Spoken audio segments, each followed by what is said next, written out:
In November 2009, a 12-person crew from Kenn Borek Air spent 25 days in a remote field camp on the eastern side of the Great Antarctic Plateau. The crew was sent there to salvage a heavily damaged turbine DC-3 aircraft. The mission, which was commissioned and supported by the Antarctic Logistics Center International, or ALCI, entailed a number of procedures to ensure its success. This is the story of the recovery effort. On January 5, 2009, a Canadian-operated turbine DC-3 named Mia endured a controlled flight into terrain, or CFIT crash, resulting in the aircraft inadvertently hitting the ground while flying. The incident occurred in poor weather while attempting to shuttle fuel drums to a remote cache location approximately 500 nautical miles from the ALCI runway base. There were no significant human injuries in the crash.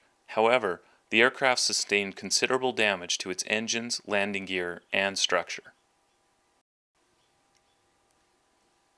In the summer of 2009, Kenn Borek Air was commissioned by ALCI to coordinate a salvage mission of the plane. The mission entailed repairing the aircraft on site to a flyable condition so that it could be flown back to Kenn Borek's main hangars in Calgary, Canada for complete refurbishing. Once an agreement was reached, the obvious choice for the project lead was Gerald Sirtwell, a Turbine 3 specialist. Gerald had previously repaired damaged aircraft in the field before and had 5 Antarctic seasons under his belt. Gerald was called upon to master a plan that included organizing a potential schedule and ordering all the potentially needed parts. This is the gear leg that the back of the gear hooks onto. Snapped right off, right at the base of this wheel. The gear leg comes out, there's a fitting, and it's busted right off. So we know we're going to need this frame. In the weeks before the mission, KBA secured the body of a decommissioned DC-3 and proceeded to dismantle and package any possible replacement pieces that could be used on Mia. With the strong idea that most of the landing gear had been damaged, the KBA team built and packaged complete landing gear replacements. By mid-October, all the supplies, parts, and equipment needed to salvage the aircraft were packaged and air freighted to Cape Town's International Airport, where it would later be loaded on the Aleutian 76 bound for the ice. In November 2009, the KBA crew arrived in Cape Town, South Africa, and staged out of the ALCI and TAC headquarters located there. The group proceeded to secure field camp, food and equipment, and also made final preparations for the salvage mission. To help with field camp logistics and medical treatment, Mike and Kristen Talo of Katabatic Consulting joined the KBA team in Cape Town. On November 14, 2009, an initial 5-member put-in team flew the 4,200 kilometers from Cape Town to the ALCI runway base in Antarctica aboard an Aleutian 76, a Russian heavy cargo plane. With a 20-ton payload, all the gear, replacement parts, and supplies for the mission were also on board.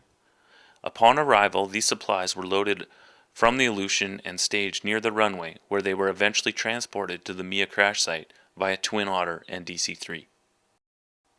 The crew staged out of the ALCI runway base while completing the next steps of the mission, which were to establish a field camp at the crash site and acclimatize to the 11,000-foot height of the camp. This process took several days in flights to the crash site. There was a sense of excitement as the crew traveled to the Mia site for the very first time.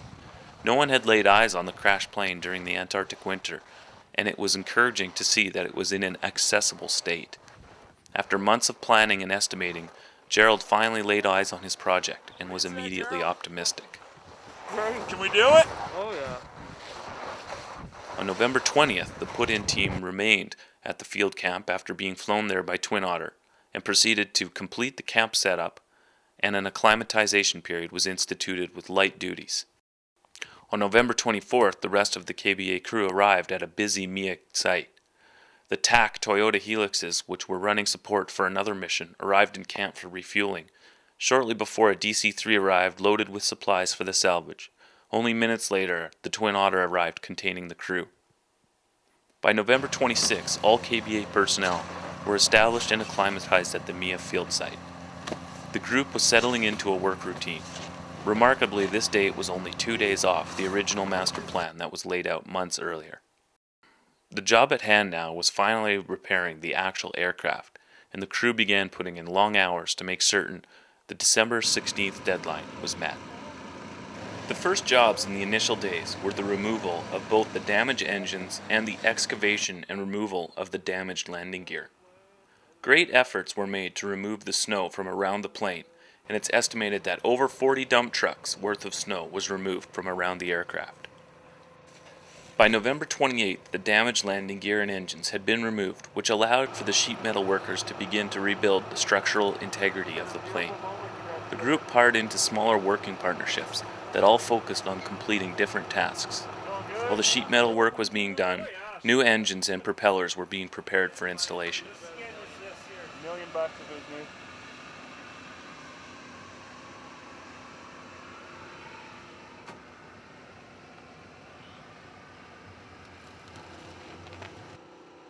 The left engine was installed first to make way for the team to fiberglass and repair the air intake.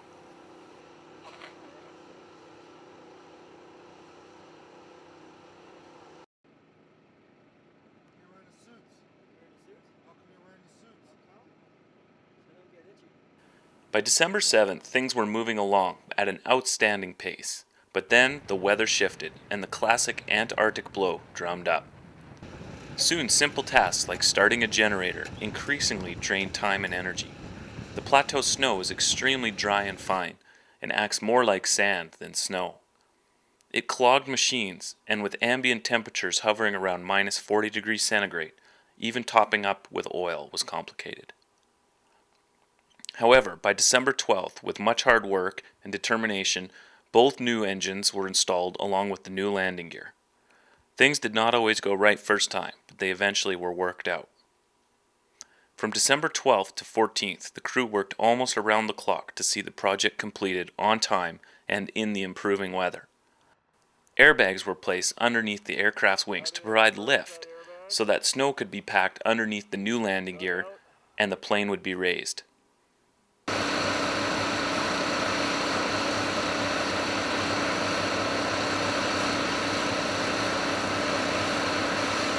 In the meantime, feverish work was put to minimize the bulge of snow that was in front of the plane. For 3 days, the crew continually raised and lowered the aircraft to get it into perfect positioning for exiting. The moment was drawing near where pilot Louis would attempt to drive the plane out. Oh yeah, today's the day for sure. I think by the end of the afternoon we'll drive it out. And then finally, that moment arrived.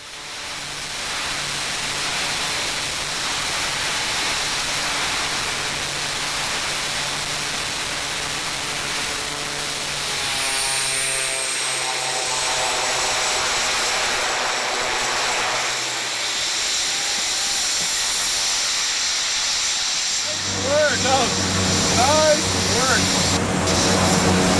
Right? Start out? Yeah.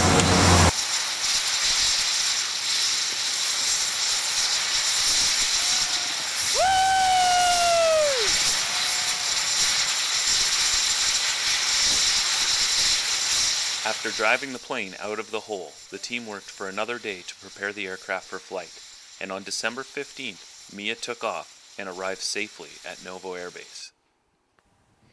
2 days later, Mia took off from Novo, with its eventual destination being the Kenn Borek hangars in Calgary. It was a successful mission because of the hard work and dedication of all the people involved.